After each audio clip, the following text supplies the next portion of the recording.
Halo guys, selamat datang kembali di Ras Cinema.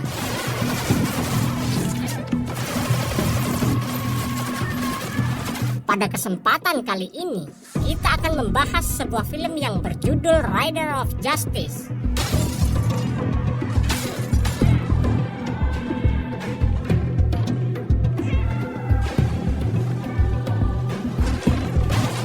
Film ini menceritakan tentang seorang komandan militer yang dipanggil kembali untuk bertugas dari Afghanistan saat istrinya meninggal dalam kecelakaan kereta api. Tetapi dia memutuskan untuk tinggal di rumah bersama sang anak dan membalaskan dendamnya atas meninggalnya sang istri.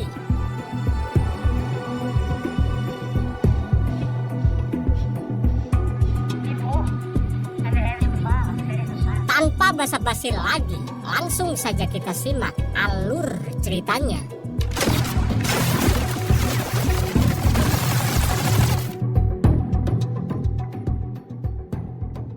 Film diawali dengan diperlihatkannya seorang pria tua yang hendak membelikan kado Natal untuk cucunya yang bernama Alice. Karena Alice ingin sepeda berwarna biru, si penjual pun mengatakan kalau dia akan memesan sepedanya terlebih dulu. Oleh karena itu, si penjual meminta rekannya untuk mencuri sebuah sepeda yang sangat mirip dengan kemauan Alice. Dengan cukup mudah, kedua rekan si penjual dapat mencuri sebuah sepeda yang terparkir di sudut kota.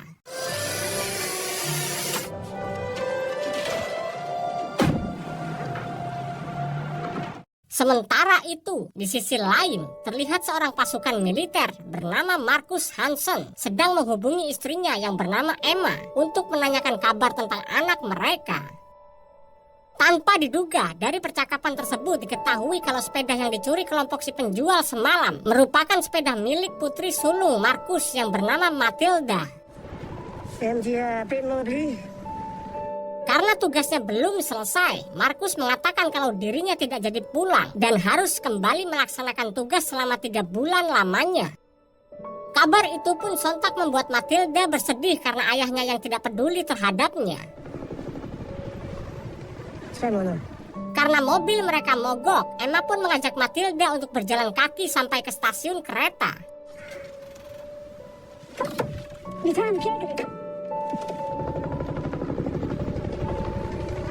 Di waktu yang bersamaan, terlihat 2 orang ilmuwan hebat yang bernama Otto dan juga Lennart yang sedang mempromosikan penemuan mereka pada para sponsor otomotif. Sayangnya karena penjelasan Otto dan Lennart tidak dimengerti oleh para penyalur dana, Otto dan Lennart dikeluarkan dari pekerjaannya.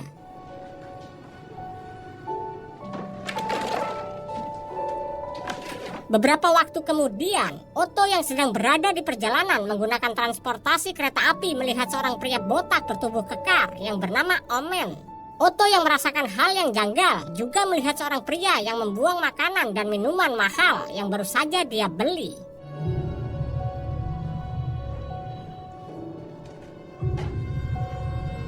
Tidak lama dari itu, tanpa diduga ternyata Emma dan Matilda menaiki kereta yang sama dengan Otto.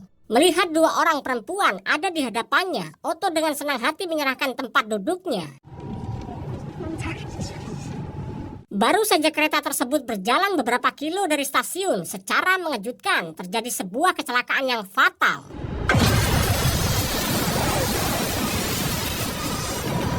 Akibat dari kecelakaan itu, banyak sekali korban jiwa termasuk Emma yang sudah tidak bisa diselamatkan. Marcus yang baru mendapat kabar dari atasannya kalau sang istri telah mati pun memutuskan untuk pulang.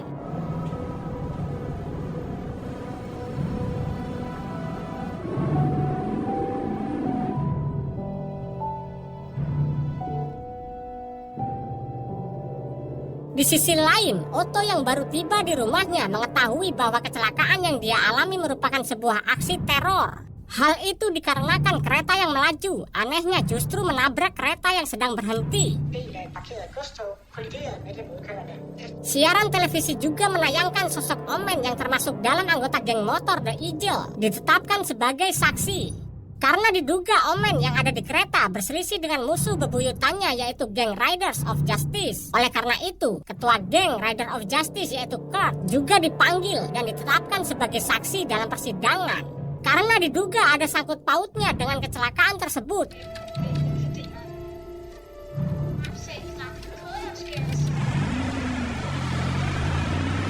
Setibanya di rumah sakit, Markus segera memeluk anaknya dan melihat jasad sang istri yang terbaring di kamar jenazah.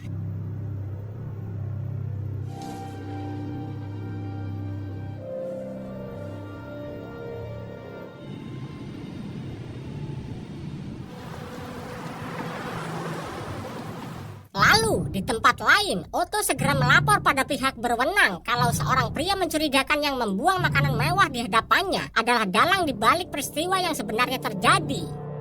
Meski Otto menjelaskan panjang lebar pada kedua polisi yang ada di hadapannya, kedua polisi ini tampak heran karena Otto memberi penjelasan tanpa adanya barang bukti. Så en yderst mistænkelig mand som Stig er toget.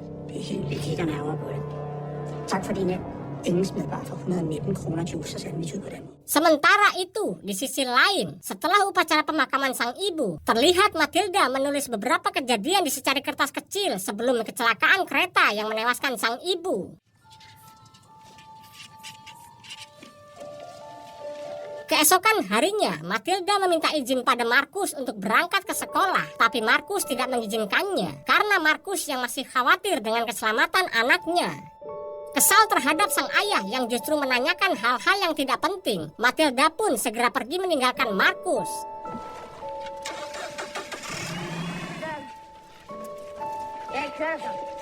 Beberapa waktu kemudian, Otto yang masih penasaran dan ingin mengumpulkan bukti-bukti tentang kejahatan kelompok Rider of Justice meminta Lennart untuk meretas sistem tempat kebugaran yang kerap kali dikunjungi kelompok Rider of Justice. Hvis du kunne hack os ind i Fitness World server, så ville der være muligt. Oke, kembali ke Matilda dan juga Markus. Matilda yang tidak bisa tidur sedang ditenangkan oleh Markus karena dia tahu kalau Matilda terus kepikiran dengan kejadian tragis yang baru saja dia alami.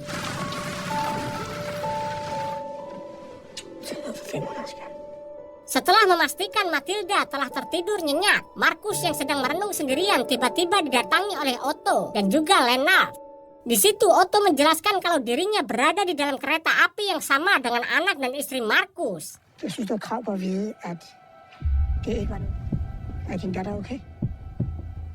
Otto dan Lennart yang terlebih dulu meneliti profil riwayat dari Markus mengetahui bahwa Markus merupakan seorang pasukan militer. Oleh karena itu, Otto pun menjelaskan bahwa kecelakaan yang menimpa anak dan istri Markus bukanlah kecelakaan biasa.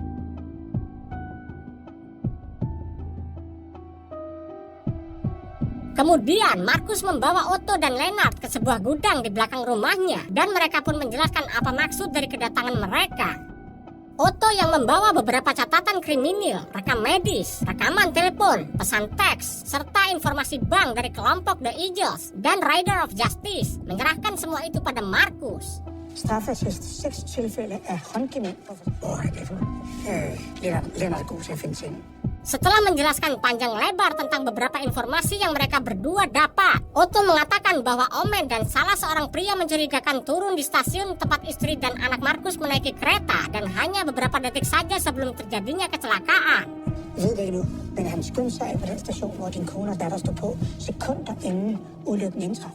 Karena Otto dan Lennart pun belum tahu siapa sosok pria yang diduga menjadi dalang di balik peristiwa tersebut, mereka pun berniat untuk mencari identitasnya terlebih dulu. Merasa kalau mereka butuh orang yang lebih pintar, Otto dan Lennart pun berniat untuk mengajak rekan mereka yang sangat ahli dalam bidang peretasan yang bernama Emmentaler.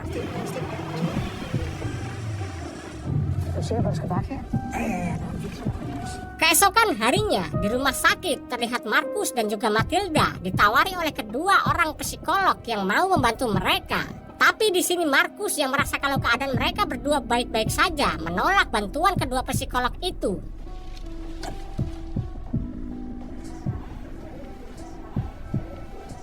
Beberapa jam kemudian, Markus yang berada di rumah sendirian sedikit khawatir dengan keadaan Matilda yang belum pulang.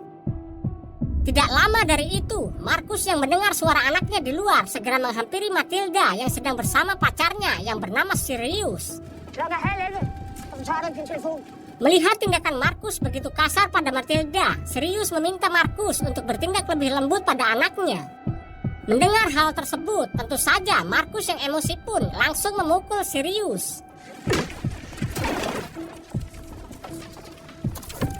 Merasa tindakan ayahnya sudah keterlaluan, Matilda tampak kecewa dan memutuskan untuk mengurung diri di kamarnya.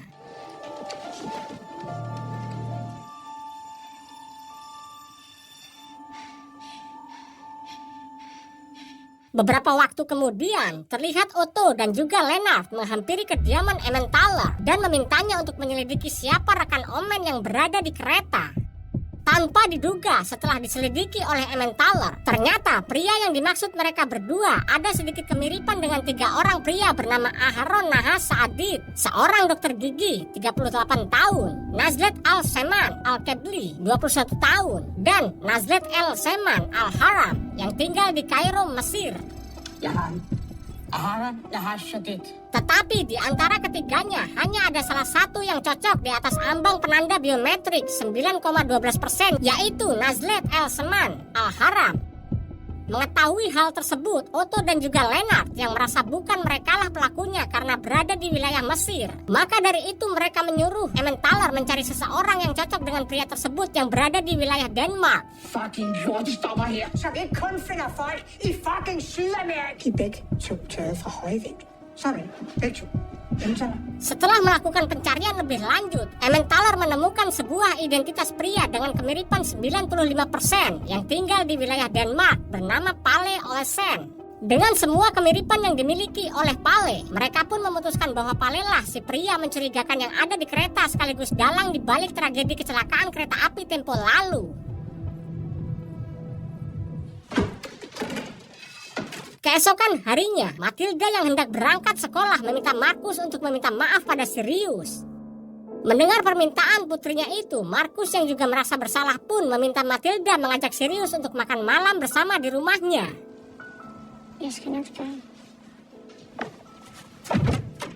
Setelah Matilda pergi, Markus dihampiri oleh kelompok Otto. Di situ, Otto meminta Markus untuk melanjutkan obrolan di gudangnya saja. Tanpa basa-basi, Otto segera menyerahkan laporan berkas-berkas tentang Palle Olesen pada Markus yang membuat emosi Markus bergejolak. Di situ, Otto juga menjelaskan bahwa Palle merupakan seorang teknisi listrik spesialis komponen kereta api. Dan secara mengejutkan, Palle juga ternyata merupakan saudara kandung dari Kurt. Setelah mendapat semua penjelasan dari Otto, Markus pun segera membawa mereka semua menghampiri Palle di kediamannya.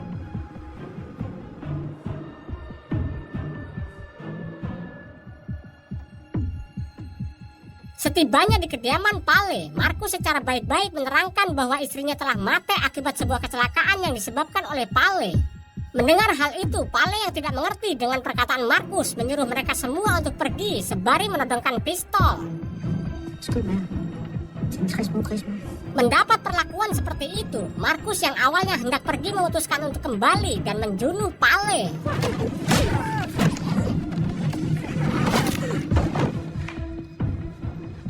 Lennart yang takut kalau perbuatan Markus diketahui oleh para polisi pun meminta teman-temannya untuk menyingkirkan mayat Palle. Di situ, Otto menyarankan Lennart untuk menggunakan sebuah cairan pembersih pakaian khusus agar sidik jari Markus tidak diketahui. Bukannya memberi arahan sama seperti Otto, Emmentaler yang emosi justru menginjak-injak mayat Palle.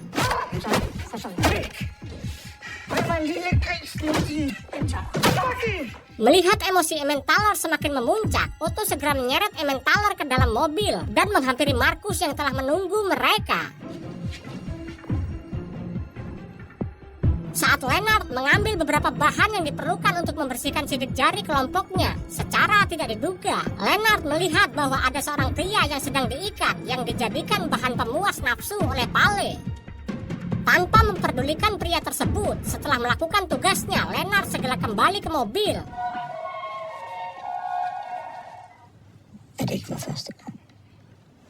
Tanpa banyak bicara, Lennart kemudian membawa semua kelompoknya untuk pulang sembari mengantar Markus ke rumahnya.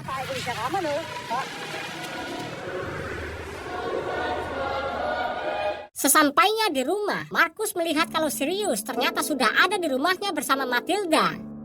Di situ Markus yang merasa bersalah meminta maaf pada Sirius karena wajah Sirius yang lebam akibat pukulan Markus.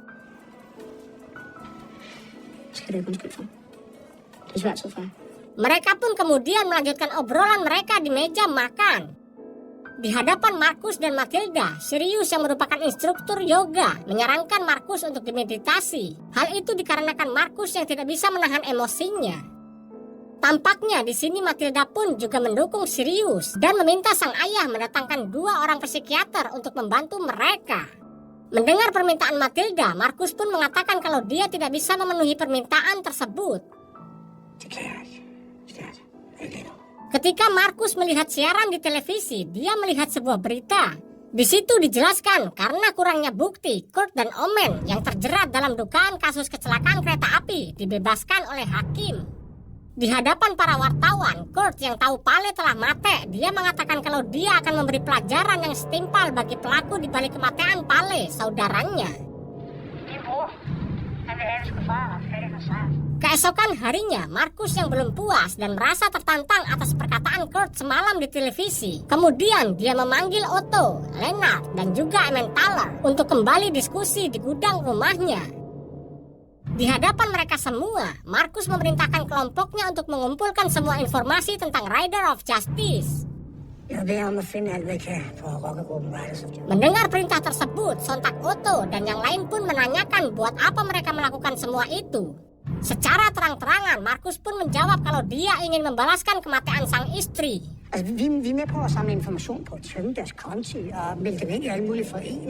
Mengetahui perkataan Markus, Otto pun tampak shock karena dirinya tidak mau menjunuh seseorang. Oleh karena itu, Markus pun mengatakan bahwa tugas dari mereka hanya mencari informasi pasti tentang kelompok Rider of Justice. Sisanya Markus sendiri yang akan menanganinya tanpa perlu meminta bantuan mereka.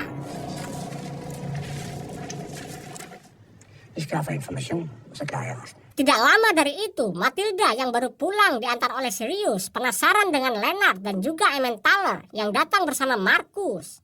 Otto yang takut identitasnya terbongkar justru kembali bersembunyi di dalam gudang. Di hadapan Matilda, Lennart dan Emmentaler pun memperkenalkan diri mereka masing-masing. Untungnya sebelum mereka berdua menceritakan siapa diri mereka sebenarnya, Matilda yang bertanya terlebih dulu apakah mereka adalah seorang psikiater.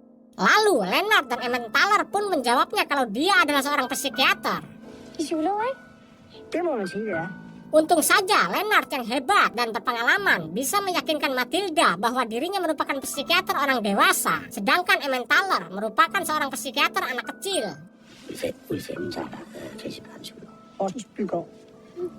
Matilda yang percaya dengan perkataan Lennart kemudian mengajaknya ke suatu ruangan untuk mencari solusi tentang masalah yang sedang dia hadapi saat ini. Pada kesempatan itu, Matilda mengatakan kalau dirinya takut jika semakin lama seperti ini, dia semakin seperti ayahnya yang ganas dan kejam semenjak meninggalnya sang ibu. Di situ, Lennart yang mendengar keluhan tersebut menjawab kalau pastinya darah atau gen yang mengalir pada tubuh Matilda akan sama seperti ayahnya. Namun Matilda tidak perlu khawatir karena itu semua tergantung dengan diri Matilda sendiri. Der kan ske mange dybt forfærdelige ting i dit liv. Statistisk kan du drukne en vandpyt med tid. Bukan hanya itu saja, ternyata Matilda juga takut kalau berat badannya semakin naik karena Matilda yang selalu dimarahi oleh Markus jika badannya bertambah gemuk. Lennart yang merasa kalau itu bukanlah masalah besar, menyuruh Matilda untuk menjadi dirinya sendiri tanpa terdesak atau terpaksa melakukan sesuatu yang tidak diinginkannya. Du er lidt tyk spejpølse.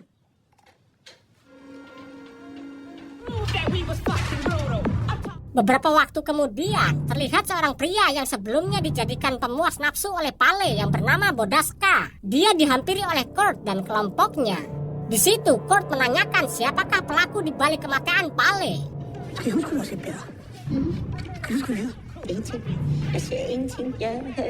Karena terus diancam, Bodaska pun menjelaskan bahwa dia hanya melihat seorang pria yang melintas di hadapannya. Kelompok pria itu terus-menerus meneriaki nama Emmentaler sebelum akhirnya pergi.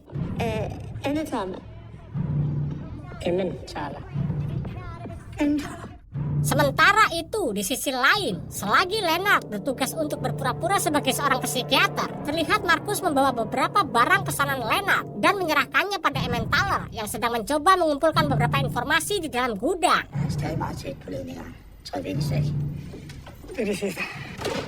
Meskipun Markus menawari dirinya untuk membantu Emmentaler menyambungkan beberapa kabel, Emmentaler yang takut kalau kabel-kabel yang disentuh Markus justru rusak dan membuatnya harus memprogram ulang. Dia pun menyuruh Markus untuk pergi. Gå væk fra ledningerne. Vi kommer til at få ondt i øjnene. Du er stadig meget tæt på ledningerne. Beberapa saat kemudian, Markus yang baru memasuki rumahnya melihat kalau Matilda yang disuruh meminum cola dengan tubuh terbalik oleh Leonard. Merasa justru akan membahayakan sang anak, Markus pun segera menyuruh Leonard dan Otto yang juga berpura-pura sebagai asisten Leonard untuk ikut bersamanya. Mathilde, hvad med at spise alt det lort? Skal ikke høre mig. Bare spis. Bukannya fokus terhadap tugas mereka saat ini, di situ Leonard justru menyuruh Matilda untuk memakan es krim yang banyak di hadapan Markus. Tidak lama dari itu muncul Emmentaler yang tiba-tiba marah karena Leonard memesan barang-barang berkualitas rendah. Atas hal itulah Emmentaler memaksa mereka untuk mengambil semua peralatan komputernya saat itu juga. Melihat tindakan Emmentaler, Markus yang tidak mau identitas dan tujuan mereka sebenarnya ketahuan oleh Matilda segera membawa semua timnya untuk pergi. Setelah mereka pergi, Matilda curhat pada Sirius kalau dirinya merasa ada hal yang disembunyikan oleh ayahnya dan yang lain. Tidak mau Matilda berpikir negatif, Sirius pun mengatakan kalau itu semua bisa saja metode psikiater bagi Markus. Karena Emmentaler harus menjaga server mereka di dalam gudang, Markus, Leonard, dan juga Otto bertugas untuk membawa peralatan komputer Emmentaler di kediamannya. Di tengah perjalanan, Leonard yang baru mengetahui kalau Markus tidak percaya akan adanya Tuhan, justru terus meyakinkan Markus untuk percaya dengan adanya Tuhan.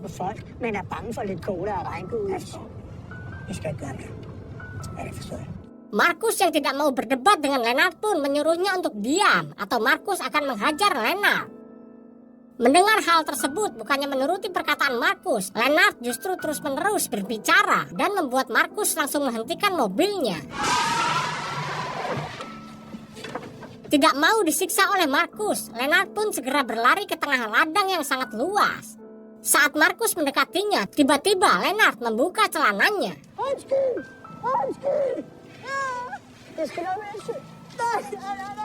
Markus yang malu akan perbuatan Leonard sontak kembali ke mobil dan mengurungkan niatnya untuk menghajar Leonard. Setelah sekian lama menunggu, Leonard pun kembali memasuki mobil dan mereka semua kembali melanjutkan perjalanan.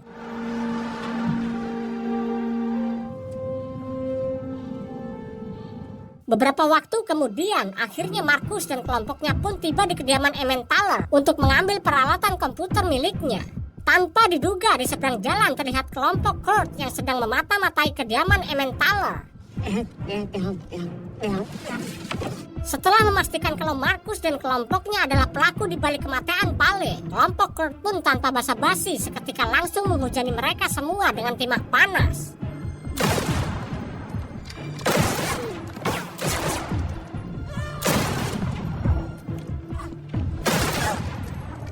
Untung saja Markus berhasil merebut salah satu senjata dari kelompok Kurt dan menghabisi para anak buah Kurt satu persatu. Melihat Bodaska ada di sana, Leonard pun menyuruh Markus untuk membawa pria itu. Di dalam perjalanan, Bodaska seketika kaget saat tali yang mengikat tangannya dilepas oleh Leonard. Disitulah Leonard menjelaskan kalau mereka tidak ada maksud menjunuh Bodaska, melainkan mereka ingin menyelamatkan Bodaska. Sesampainya di gudang, Markus pun menceritakan bahwa kelompok Kurt telah mengetahui identitas Emmentaler. Oleh karena itu, Markus menyuruh Emmentaler untuk tinggal sementara di rumahnya demi keselamatannya.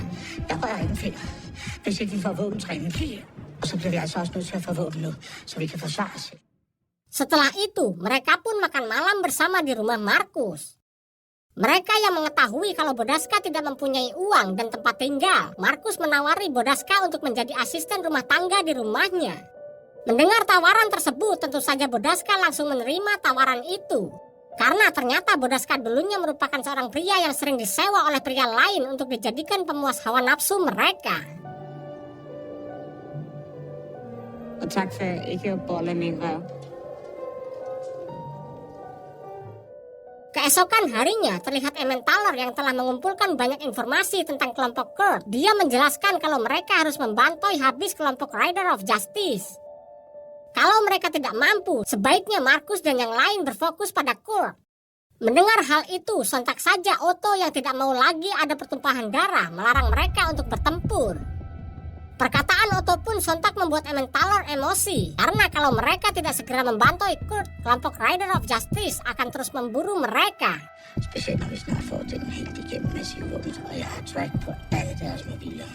Agar mereka bisa dengan mudah menembak sasarannya nanti, Markus pun membawa semua kelompoknya ke tengah hutan. Di situ, Markus menyuruh mereka semua untuk merakit senjata api otomatis berjenis M10.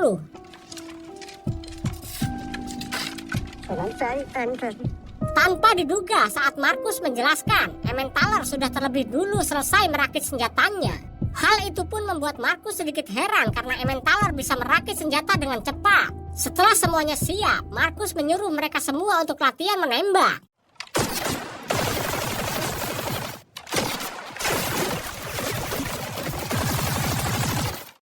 Sementara di tempat lain terlihat Kurt dan kelompoknya sedang berunding dan telah mendapati identitas dari Otto. Di situ, Kurt meminta semua kelompoknya untuk melacak keberadaan dari Otto. Så find den spærsearm til mig. Jeg tror ikke, det er lidt nemmere at finde dem. Men altså, dronningen er den stærkeste. Det er jo fuldstændig som pizza, og så er alligevel ikke helt. Di waktu yang bersamaan, Matilda yang menganggap kalau Otto seperti pamannya sendiri menyuruh serius untuk memotret mereka berdua. Kan du? Ja, det er fint. Mendapati kalau kelompok Kurt sedang berkumpul di sebuah restoran dan kini hendak pergi ke klub malam yang dikelola oleh Kurt, Markus, Emmentaler, Lennart, dan juga Otto pun segera pergi ke lokasi untuk membantoi mereka semua. Er det våben? Markus, du kan ikke tage stilling der på den her. Er det der? Di dalam perjalanan, Markus yang kesal oleh perkataan Otto yang terus-menerus mengoceh. Seketika dia langsung memukul Otto hingga pingsan. Merasa Otto akan menjadi penghambat, Markus pun menurunkan Otto di tengah jalan.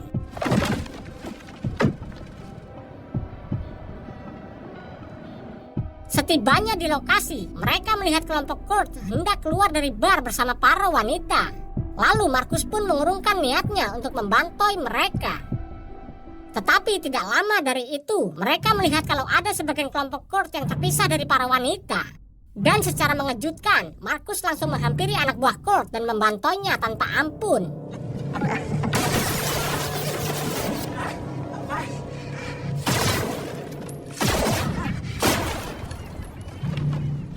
Setelah melakukan semua itu, Markus mengajak Lennart dan Emmentaler untuk kembali pulang ke rumahnya.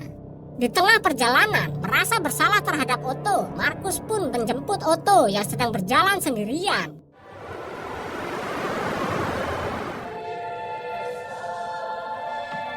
Di tempat lain, terlihat seorang gadis yang merupakan anak dari tangan kanan Kurt yang melihat foto Otto dan Matilda dari Instagram Sirius dan menunjukkan apa yang dia temukan pada ayahnya karena dia tahu kalau sang ayah sedang mencari Otto.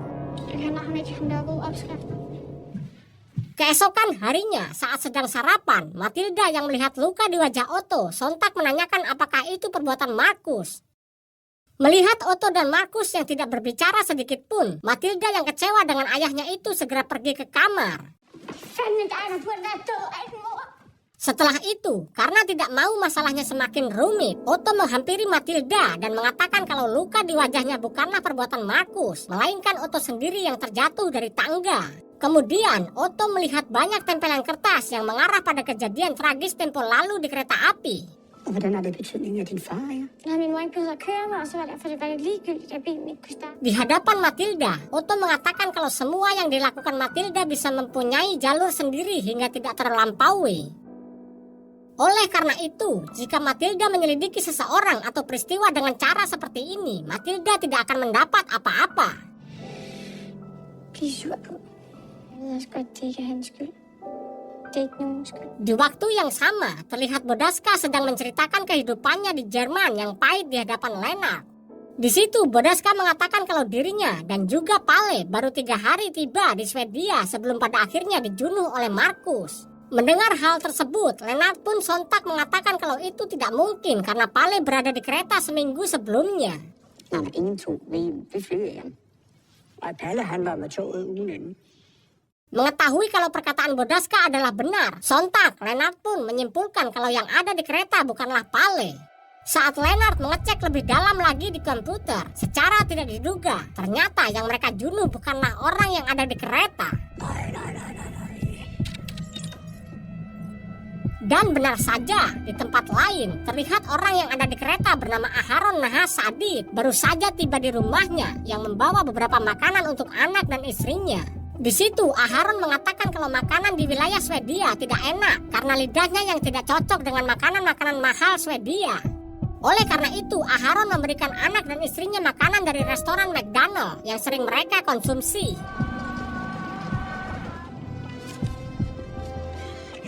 Keesokan harinya, dengan informasi yang mereka dapat, Markus seketika kaget yang mereka bunuh bukanlah pelaku yang menewaskan istrinya. Oleh karena itu, pantas saja Kurt dan kelompoknya ingin membalaskan dendam atas kematian Pale.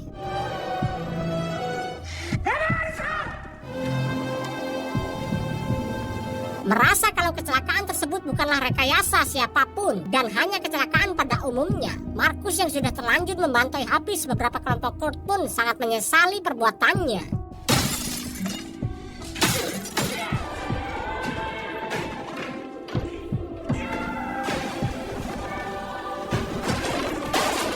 Hingga tidak lama kemudian, Otto menghampiri Markus dan mencoba untuk menenangkannya karena semua yang terjadi bukan sepenuhnya kesalahan Markus.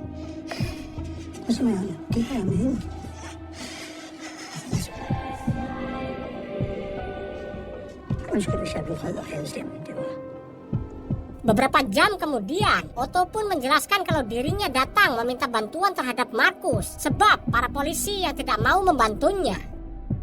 Karena sudah terlanjur, mau bagaimana lagi, Otto pun meminta maaf pada Markus karena ternyata semua ini hanya kesalahpahaman saja. Di waktu yang sama, Sirius yang baru pulang dibuat kaget dengan kedatangan Kurt dan kelompoknya. Tidak mau basa-basi lagi, satu persatu jari Sirius dipatahkan agar Sirius mau memberitahu di mana keberadaan kelompok Otto.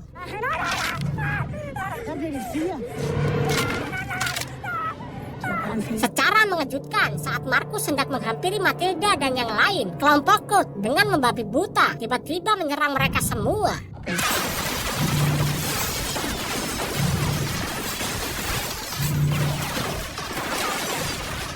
Saat lampu padam, Markus menyuruh Matilda untuk bersembunyi di bawah tempat tidurnya. Melihat kalau teman-temannya terluka, Markus dengan bersusah payah melawan para kelompok Kurt.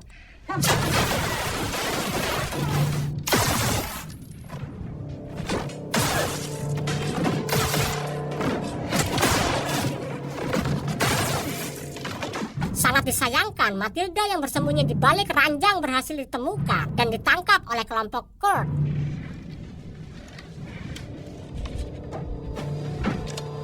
Tidak lama dari itu, Markus disuruh keluar oleh Kurt untuk melihat Matilda dan Sirius yang hendak dieksekusi olehnya. Tidak mau hal itu terjadi, sontak Markus pun keluar dan meletakkan semua senjata yang dia bawa.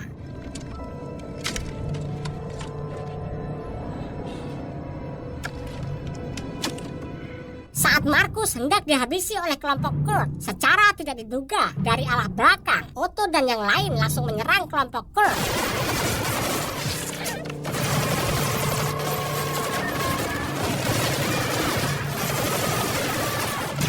Setelah berhasil menghabisi Kurt dan kelompoknya, Markus segera membawa Matilda yang terluka dan menyuruh Otto untuk memanggil ambulans. Markus yang merasa tubuhnya saat ini terasa dingin di hadapan Matilda, Markus pun meminta maaf atas kesalahannya selama ini.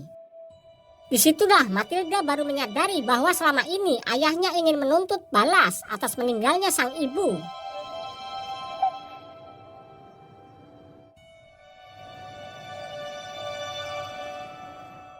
Beberapa waktu kemudian, untung saja para kepolisian dan ambulans datang tepat waktu dan Markus pun masih bisa diselamatkan. Saat malam Natal tiba, kelompok Markus pun kemudian saling bertukar bingkisan.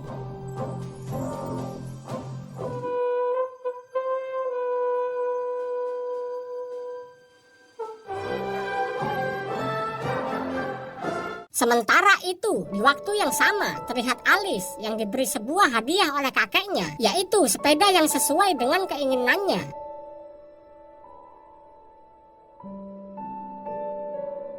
Kemudian film pun berakhir.